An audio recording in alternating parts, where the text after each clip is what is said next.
everybody's favorite show, True Crave Stories. It's the only mini-series made especially for summer and for you. Every episode we make up a real story with fake people to look at the different aspects of Crave. Tonight, Crave Commitment.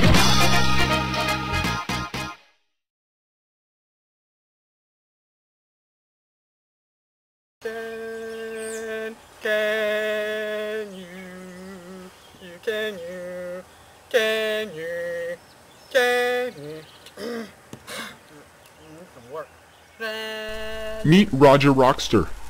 He's a struggling musician who is 42 years old. He says he has been committed to music for 20 years, although he's never actually made or sold any sort of album. He lives with his parents in the rural community of Middle River. And though well past his rock star prime, he still thinks he has something to offer the musical community. So stay with us now on True Crave Stories and find out for yourself. Roger Rockster, lazy freeloader, or musical guru.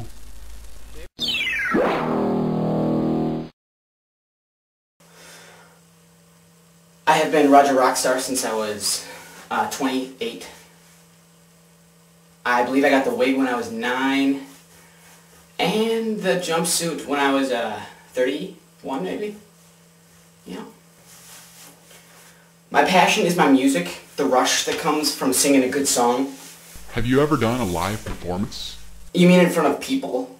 Oh, no, I'm not ready. I don't know if I'll ever be ready. It's not about being ready. It's about being prepared. And prepared, Roger was not. Growing up in Middle River, he had very little experience and apparently no talent. Roger's dad claims to have known this from the beginning. I told the doctor, that just ain't my baby. Sure enough, it wasn't. That baby grew up to become the legendary Bill Cosby. It didn't take long for me to realize that he was no Bill Cosby. Let me tell you that. Well, his mother and I started, treating him differently. You know, treat him as though he's famous. Maybe he'll start acting like he's famous. Well, that backfired, let me tell you that. Not only did he start to become arrogant, it's as though he wanted others to start believing that he was a troubled kid. Struggling with his environment. Roger did want people to think he was struggling. In fact, look at what he told me earlier. I was 7 when I got shot for the first time. It was a neighborhood where that happened frequently. Tetanus. It was a tetanus shot! Good grief! Now Roger, your father said that you made up struggles as a child and then used them to decide not to go to college? You're right, I did not go to college. You know, everybody told me that when you go to college, people usually have to break up with their high school girlfriends. So I knew if I just stuck it out around here, there'd be a lot of available girls. Roger is completely committed to his music. So the question is, how is that working out for him? Has he ever even had a gig? Yes, well I remember this one time, we were going to do a live show, well I was, New Fest is what they said. It turned out, after everything was hammered out, it was New Crest Assisted Living.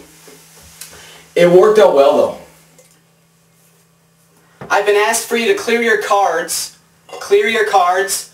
and is there a Myrtle? You're asked to go to the permanent room. You'll be getting your permanent, yep, oh, and you don't even need it, sweetheart. Alright, here we go everyone. The first one, G2. Is there G2? Next is I7.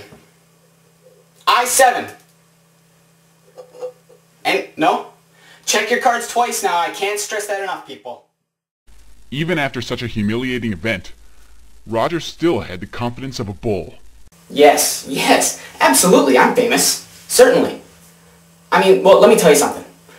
After that night of bingo calling at Newcrest, I had a different date every Friday for like 3 weeks.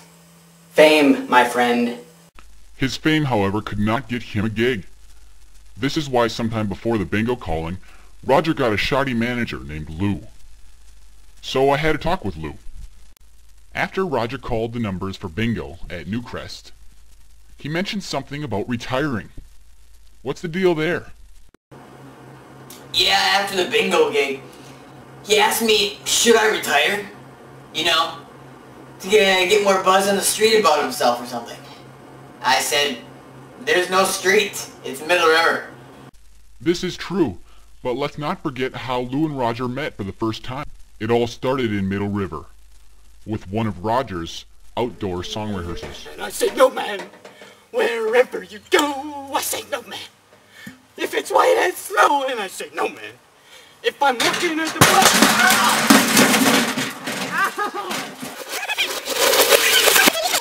if I'm looking at the bus,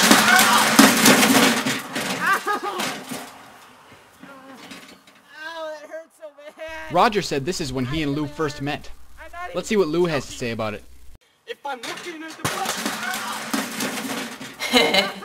Yeah, I remember that. Funny thing, me and my wife were out for a walk that night. Saw this poor sucker. I dared my wife to throw this can at him. She did.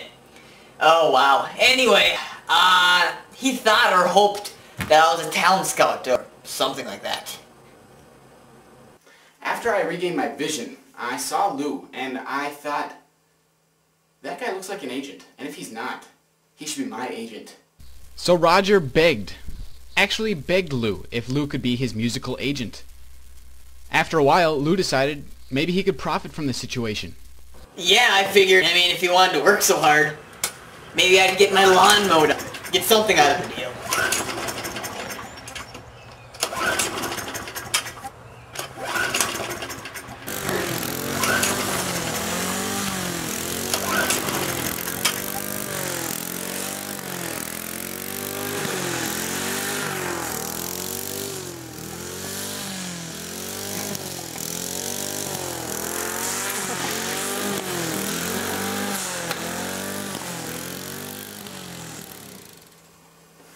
Yes, when Lou asked me to mow his lawn for an audition, I knew it was big. You don't just get asked to go to an agent like Lou's place and get to use his lawnmower.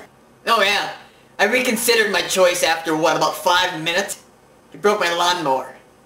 Anyway, after me and the missus had our little laugh, I told him, hey kid, go home, okay? I'll call you when I find a gig for you, alright?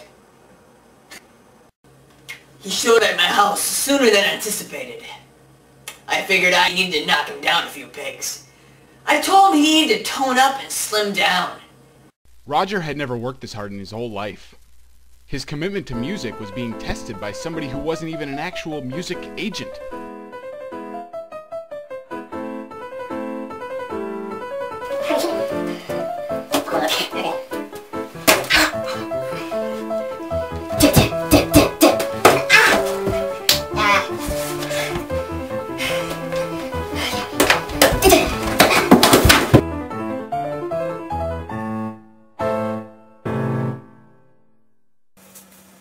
Yes, that was rock bottom.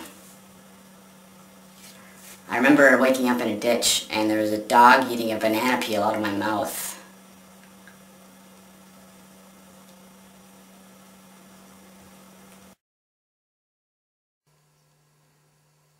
I guess, like I said before, you can't commit to two things at once. If something wanted my full 100% commitment, how could I commit to anything else? And it's kind of scary, you know. I'd have to be sure that it was worth it, and I don't know how anybody could be sure.